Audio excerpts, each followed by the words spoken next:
A middle-aged man taking stock of his life is to be expected. But for this to be my midpoint, I would have to make it to 94. And anyway, it was the ghosts of my past haunting me, not my conscience, which after all was the 9mm Browning automatic I still carried all these years after my father killed himself with it, when I disappointed him, taking the outfit's money to get ahead on the Chicago PD.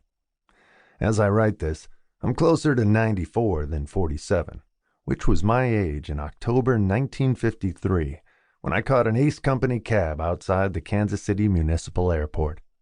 The cabbie was colored, which, in a city where the population was 10% that persuasion, might not have been a surprise.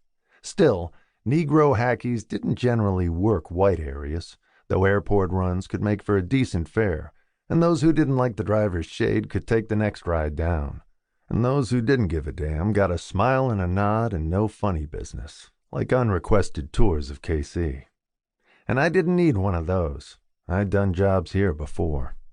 The airport was 5 minutes from a downtown whose Petticoat Lane on 11th Street had smart shops and patrons who could afford to frequent them.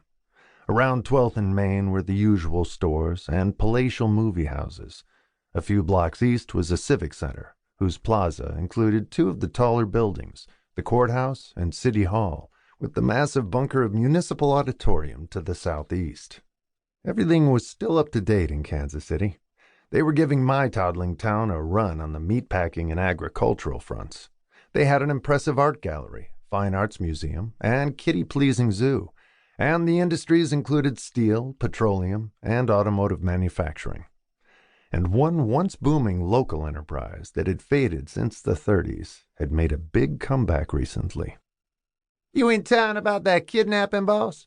the cabbie asked. He was grinning at me in the rearview mirror. He looked like Monton Moreland, but with a flattened nose. That and his cauliflower ears made him a former prizefighter. Yes, I'm a detective.